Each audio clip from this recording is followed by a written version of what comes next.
Hello everyone. तो LT grade और GSC प्रवक्ता के लिए ये आपका मॉक टेस्ट नंबर 5 है। इस मॉक टेस्ट में सभी 30 प्रश्न रखे गए हैं जो कि आपके बिल्कुल सिलेबस और पैटर्न के मुताबिक हैं। एग्ज़ाम में भी आपको 30 प्रश्न ही देखने को मिलेंगे। वैसे जीएससी में 40 प्रश्न होते हैं, लेकिन यहाँ पर आपकी सुविधा के लिए हमने 30 प्रश्नों का एक सेट तैयार किया है और ये सेट आपके लिए बहुत ही उपयोगी होगा। तो आइए शुरू करते हैं। और आज का टेस्ट थोड़ा तेज़ गति से आगे बढ़ेगा। और अगर आप रेगुलर मॉक टेस्ट लगाना चाहते हैं तो चैनल को सब्सक्राइब कर लीजिएगा। प्रतिदिन रात के 8:30 बजे आपको अब मॉक टेस्ट करवाए जाएंगे जो कि एलटी ग्रेड और जीएससी प्रवक्ता के लिए रहेंगे। तो आइए शुरू करते हैं। पहला क्वेश्चन है, अजंता की गुफाएं निम्नलिखित में से किससे संबंधित हैं? रामायण, महाभारत, जातक कथाएँ या फिर पंचतंत्र की कथाएँ? तो दोस्तों, अजंता की जो गुफाएं हैं, जैसा कि आप लोग जानते हैं, इन गुफाओं में गौतम बुद्ध से संबंधित चित्रांकन किया गया है, यानी कि जातक कथाएं। इसका उत्तर होगा विकल्प सी, जातक कथाएं। विकल्प सी आपका करेक्ट है। अच्छा, अगर अजंता की गुफा देखनी हो तो आपको कहाँ पर जाना पड़ेगा? तो फ्रेंड्स, जो अजंता की गुफाएं हैं ये औरंगाबाद शहर से लगभग 100 किलोमीटर उत्तर में वाघुर नदी की घाटी में स्थित हैं। और इसकी खोज 1819 में एक ब्रिटिश सेना अधिकारी थे, कैप्टन जॉन स्मिथ के द्वारा की गई थी। आगे बढ़ते हैं। अगला क्वेश्चन है, बताइए कि भारत में पोलो खेल का प्रचलन किसने किया था? पोलो, जिसको आप लोग चौगान के नाम से भी जानते हैं, तो भारत में जो चौगान खेल का प्रचलन था, यूनानियों, तुर्कियों या फिर अंग्रेज़ों ने या फिर मुग़लों ने। तो फ्रेंड्स, जैसा आप लोग जानते भी हैं कि कुतुबुद्दीन ऐबक चौगान खेलते समय ही उसकी डेथ हुई थी। हाल ही में पोलो खेलते समय एक जाने माने अभिनेता संजय कपूर, जो कि करिश्मा कपूर के पति थे, उनकी भी डेथ हो गई है।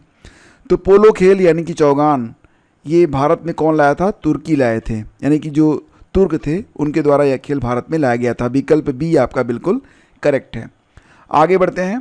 क्वेश्चन नंबर 3 है कि कृष्णदेव राय ने किस नगर की स्थापना की थी? वारंगल, नागलापुर, उदयगिरी या फिर चंद्रगिरी? और दोस्तों, इसका उत्तर क्या होगा?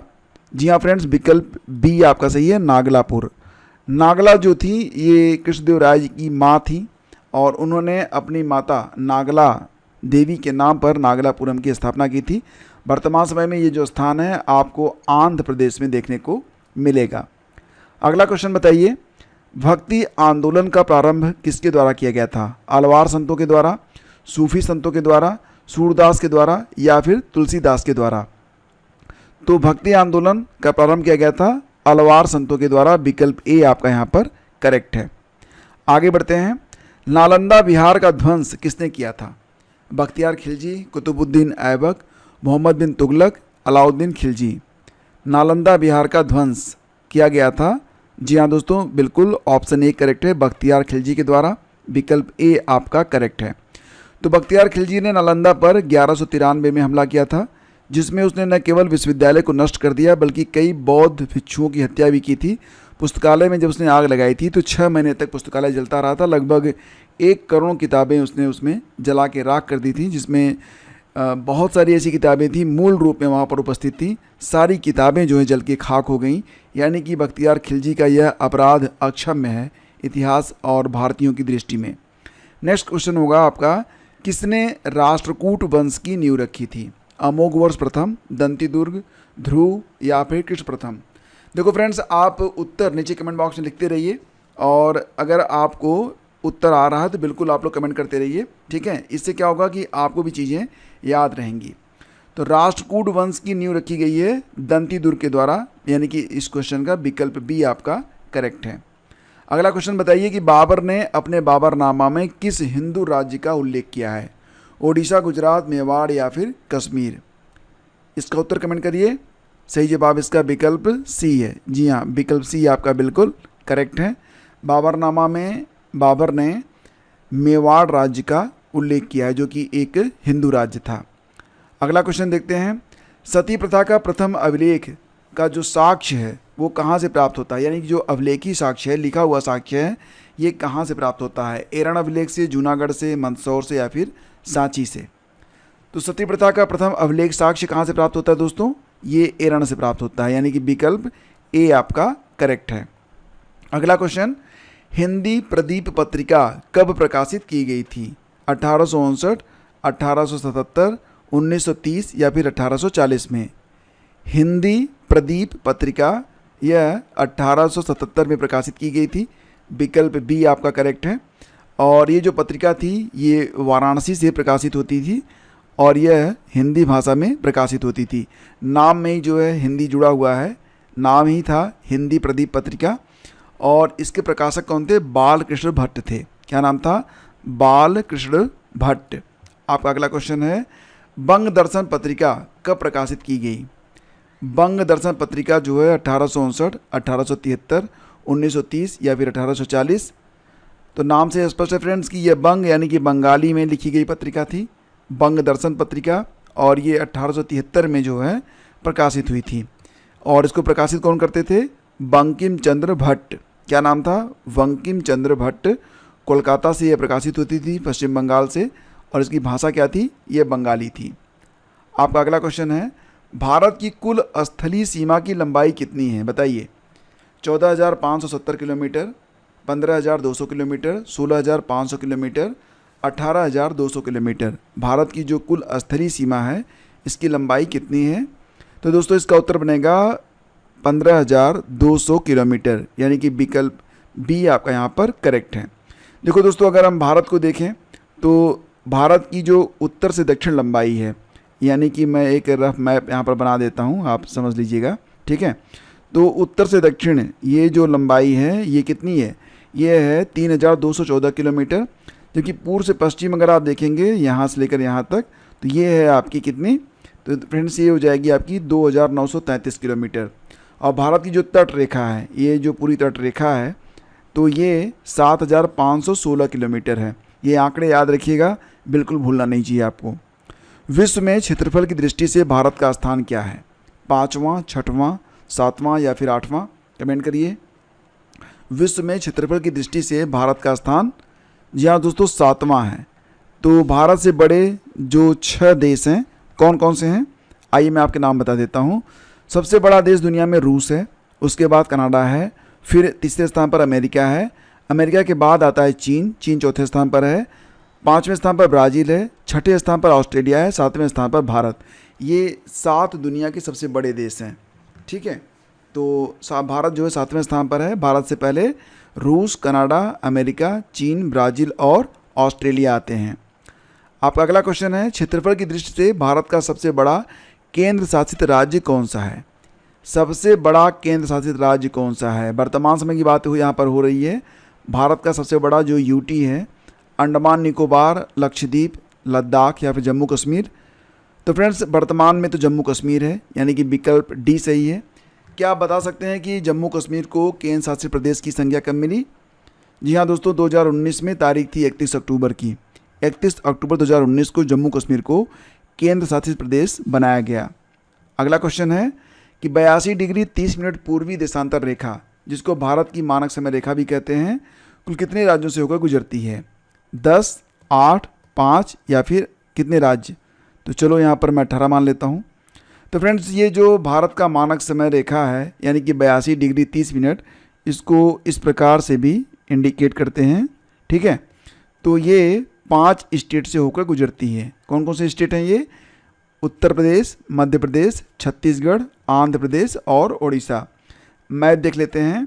तो ये रेखा है आपकी जो कि 82 डिग्री 30 मिनट पूर्व है, और ये देख रहे हैं आप उत्तर प्रदेश से, मध्य प्रदेश से, छत्तीसगढ़ से, उड़ीसा से और आंध्र प्रदेश से होकर गुजर रही है। और दोस्तों ध्यान रखिएगा कि भारतीय मानक समय यानी कि IST, Greenwich mean time, GMT से 5 घंटा 30 मिनट आगे है, इसीलिए इसे +5:30 लिखा जाता है, ठीक है। आगे बढ़ते हैं। बताइए कि भारत के कुल कितने राज्य स्थलरुद्ध हैं, लैंड लॉक्ड? भारत के कितने राज्य हैं जो जिनकी सीमाएं जो हैं समुद्र से नहीं मिलती हैं, ये लैंड लॉक्ड हैं? तो संख्या बहुत ज़्यादा है। ये ऐसे 20 स्टेट हैं जो कि लैंड लॉक्ड हैं भारत के, ठीक है। आपका अगला क्वेश्चन है, बताइए कि मांडू महोत्सव किस राज्य में मनाया जाता है? मांडू नामक जो त्यौहार है ये यूपी में तो नहीं होता, झारखंड, मध्य प्रदेश और हरियाणा में। झारखंड में भी नहीं होता, हरियाणा में भी नहीं होता, मध्य प्रदेश आपका उत्तर है, विकल्प सी आपका करेक्ट है। इसी प्रकार से दोस्तों गोची महोत्सव हिमाचल प्रदेश से मनाया जाता है, तुरगिया महोत्सव अरुणाचल प्रदेश में मनाया जाता है, अम्बुबाची का त्यौहार यह असम में मनाया जाता है। यहाँ से प्रश्न अक्सर एग्जाम में बनते हैं। आपका अगला क्वेश्चन है, वेल्डिंग में इस्तेमाल की जाने वाली जो गैस होती है उसका नाम बताना है आपको। तो दोस्तों वेल्डिंग में जो गैस इस्तेमाल में लाई जाती है वो ऑक्सीजन और एसिटिलीन होती है। विकल्प बी आपका यहाँ पर सही है। अगला क्वेश्चन है, बुलेट प्रूफ पदार्थ बनाने के लिए कौन सा बहुलक प्रयुक्त होता है? बुलेट प्रूफ पदार्थ बनाने के लिए दोस्तों जो बहुलक प्रयोग में लाया जाता है, पॉलीएथिलीन नहीं, पॉलीएमाइड नहीं, पॉलीपेप्थिलीन नहीं, पॉलीकार्बोनेट यस, यही आपका उत्तर बनेगा विकल्प डी। अगला क्वेश्चन है, पीएच मान का निर्धारण किसने किया है? लेवोसिए ने, प्रिस्टले ने, कैवेंडिश ने या फिर सोरेनसन ने? पीएच वैल्यू आप समझते हैं ना, पीएच स्केल अगर 7 यहाँ पर क्या होता है 0 होता है, और इसके बाद एक वैल्यू होती है कि अगर 7 से अधिक है, 7 से ऊपर जाता है तो पदार्थ क्या होता है वो क्षारीय हो जाता है, और उससे कम पे क्या होता है वो अम्लीय होता है। ठीक है, एसिडिक और बेसिक कहा जाता है। तो ये जो पीएच वैल्यू स्केल था इसको सोरेनसन ने बनाया था। विकल्प डी आपका यहाँ पर करेक्ट है। अच्छा, क्या आप ये बता सकते हैं कि जो आपका ब्लड है, रक्त, ये अम्लीय है या फिर क्षारीय है? फटाफट बताओ, देखते हैं कितने लोग जानते हैं। नेक्स्ट क्वेश्चन है आपका, प्रयोगशाला में यूरिया का संश्लेषण सर्वप्रथम किसके द्वारा किया गया था? यूरिया का संश्लेषण सबसे पहले किसने किया था? वोहलर ने, रदरफोर्ड ने, आइंस्टाइन ने? तो दोस्तों इसका उत्तर है वोहलर ने। विकल्प ए आपका यहाँ पर करेक्ट है। अगला क्वेश्चन है, संयुक्त राष्ट्र विश्व पर्यटन संगठन की पहली महिला महासचिव कौन बनी है? संयुक्त राष्ट्र विश्व पर्यटन संगठन, आप जानते हैं ना, ये संयुक्त राष्ट्र की एक संस्था है विश्व पर्यटन संगठन। तो इसकी जो पहली महिला महासचिव बनी हैं, कौन बनी हैं? ग्लोरिया गेवारा, हैरी थियो हैरिस, शेखा नासिर अल नवेस? तो सही जवाब है ऑप्शन सी, शेखा नासिर। ये जो हैं संयुक्त राष्ट्र विश्व पर्यटन संगठन की पहली महिला महासचिव बनी हैं। ये तस्वीरें देखिए, आपको याद रहेगा क्योंकि तस्वीरें जो हैं वो लंबे समय तक याद रहती हैं। और आपको बता दें कि शेखा नासिर जनवरी 2026 से अपना पदभार ग्रहण करेंगी। संयुक्त राष्ट्र विश्व पर्यटन संगठन की स्थापना कब हुई थी दोस्तों? तो ये हुई थी 1975 में। वर्तमान में इसके जो सदस्य हैं उनकी संख्या 160 हो चुकी है। आपका अगला क्वेश्चन है, संयुक्त राष्ट्र महासभा के 80वें सत्र के अध्यक्ष के रूप में किसे चुना गया है? यूनाइटेड नेशन जनरल असेंबली का जो 80वां सत्र है उसकी अध्यक्ष या उसके अध्यक्ष कौन बने हैं? तो यहाँ पर देखिए, अन्ना लेना बेयरबाक, हेल्गा स्मिड, फिलेमोन यांग, मारिया फर्नांडा एस्पिनोसा? सही जवाब विकल्प ए है, एन्ना लेना बेयरबाक। एन्ना लेना बेयरबाक, ये तस्वीर आप देखिए, ये हैं एन्ना लेना बेयरबाक। ये जर्मनी की पूर्व विदेश मंत्री हैं और अब UNGA United nation general assembly का जो 80वां सत्र है उसकी अध्यक्ष के रूप में इनको चुना गया है। ठीक है, और ये जो सेशन है 80वां सेशन, यह 9 सितंबर 2025 से स्टार्ट होने जा रहा है। ध्यान दीजिएगा, अन्ना लेवा ये UNGA United nation general assembly की सबसे कम उम्र की अध्यक्ष बन रही हैं, और महिलाओं में यानी कि अब तक कुल 4 महिलाएं थी जो कि यूएनजीए की प्रेसिडेंट बन चुकी हैं। ये 5वें क्रम पर हैं। ठीक है, आपका अगला क्वेश्चन है, दिसंबर 2024 में राष्ट्रीय मानवाधिकार आयोग का अध्यक्ष किसे चुना गया है? ये मोस्ट इंपॉर्टेंट क्वेश्चन फ्रेंड्स। न्यायमूर्ति वी राम सुब्रमण्यम इसका उत्तर बनेगा विकल्प ए। न्यायमूर्ति वी राम सुब्रमण्यम को दिसंबर 2024 में राष्ट्रीय मानवाधिकार आयोग का अध्यक्ष चुना गया है। फ्रेंड्स, बात करें अगर राष्ट्रीय मानवाधिकार आयोग के बारे में, नेशनल ह्यूमन राइट कमीशन के बारे में, तो यह एक स्वायत्त विधिक संस्था है। इसकी स्थापना हुई थी 1993 में 12 अक्टूबर के दिन। अगला क्वेश्चन है, राष्ट्रपति द्रौपदी मुर्मू ने किसे कलिंग रत्न पुरस्कार 2024 से सम्मानित किया है? कलिंग रत्न पुरस्कार 2024 दोस्तों धर्मेंद्र प्रधान, राममोहन नायडू, अमित शाह और नरेंद्र मोदी? सही जवाब होगा इसका ऑप्शन ए, धर्मेंद्र प्रधान को दिया गया है कलिंग रत्न पुरस्कार 2024। अगला क्वेश्चन है, भारत का पहला एक्वाटेक पार्क ये कहाँ पर स्थापित किया गया है, लॉन्च किया गया है? ओडिशा, असम, लद्दाख या फिर अरुणाचल प्रदेश? और दोस्तों इसका आंसर बनेगा विकल्प बी, यानी कि असम में भारत का पहला एक्वाटेक पार्क लॉन्च किया गया है। और असम के जो मुख्यमंत्री हैं कौन है? हेमंत बिस्वा शर्मा। उन्होंने असम के गुवाहाटी के पास सोनापुर में इसको लॉन्च किया है। दोस्तों एक टर्म होता है एक्वापोनिक्स, याद रखिएगा ये क्या होता है। एक्वापोनिक्स का मतलब होता है, इसमें क्या होता है, मछली और पौधे एक साथ इसमें उगाए जाते हैं, इसे क्या कहते हैं, एक्वापोनिक्स कहते हैं।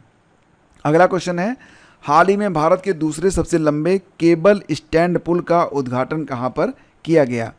भारत के दूसरे सबसे लंबे केबल स्टैंड पुल का उद्घाटन किया गया दोस्तों कहाँ पर, तो ये कर्नाटक में है, विकल्प सी आपका यहाँ पर करेक्ट है। तो इस पुल का नाम क्या होगा, सिंगडूर पुल, और इसकी लंबाई कितनी है, 2.25 किलोमीटर, और यह 17 खंभों पर बना हुआ है जो कि सरौती नदी पर स्थित है। आपका अगला क्वेश्चन है फ्रेंड्स कि किस संविधान संशोधन के द्वारा मतदाता की आयु 21 वर्ष से घटाकर 18 वर्ष कर दी गई थी। कौन सा अमेंडमेंट था जिसके द्वारा वोटर की जो एज थी पहले 21 साल थी उसे घटाकर 18 वर्ष कर दिया गया था, तो ये था आपका 61वां जो है अमेंडमेंट हुआ था। और ये कब हुआ था दोस्तों, तो ये हुआ था 1988 में। कब हुआ था, 1988 में। आगे बढ़ते हैं, बताइए कि किस अनुच्छेद के अंतर्गत प्रधानमंत्री का उल्लेख आता है। अनुच्छेद 21, अनुच्छेद 32, अनुच्छेद 112। सही जवाब अनुच्छेद 75 है, यानी कि विकल्प बी आपका सही है। नेक्स्ट क्वेश्चन आपका है कि 2025 में शतरंज विश्व cup women's chess world cup 2025 जीतने वाली सबसे कम उम्र की महिला खिलाड़ी कौन बनी है। तो शतरंज विश्व कप 2025 जीतने वाली सबसे कम उम्र की महिला खिलाड़ी बन गई हैं दिव्या देशमुख। ये मात्र 19 वर्ष की हैं अभी, और इन्होंने भारत की कोनेरू हम्पी जो कि एक वरिष्ठ शतरंज खिलाड़ी हैं उनको हराया है। तो ये हैं दिव्या देशमुख जो कि वर्तमान में शतरंज विश्व कप 2025 की विजेता हैं। और ये जो शतरंज विश्व कप हुआ था दोस्तों, ये कहाँ पर हुआ था, तो ये हुआ था 28 जुलाई को जॉर्जिया में। ठीक है, आगे बढ़ते हैं। फ्रेंच ओपन 2025 में मेंस सिंगल्स का खिताब किसने जीता। जैसा कि आप लोग जानते हैं बस एक बचा हुआ है यूएस ओपन, और अब तक जो है आपके ऑस्ट्रेलियन ओपन, फ्रेंच ओपन और विम्बलडन तीनों जो टेनिस टूर्नामेंट हैं हो चुके हैं। फ्रेंच ओपन 2025 में मेंस सिंगल्स का खिताब ये जीता है कार्लोस अल्काराज ने। कार्लोस अल्काराज कहाँ के हैं फ्रेंड्स, तो ये स्पेन के हैं। और यहाँ पर उपविजेता कौन बने थे, जेनिक सिनर। जेनिक सिनर कहाँ के हैं, इटली के हैं। तो कार्लोस जो हैं ये विनर हैं और जेनिक सिनर जो हैं रनर अप रहे। ठीक है, याद रखिएगा। और महिलाओं के बारे में बात करें तो ध्यान रहना कि महिला एकल विजेता बनी है अमेरिका की कोको गॉफ, और इन्होंने हराया था किसको, बेलारूस की आरना सबालेंका को।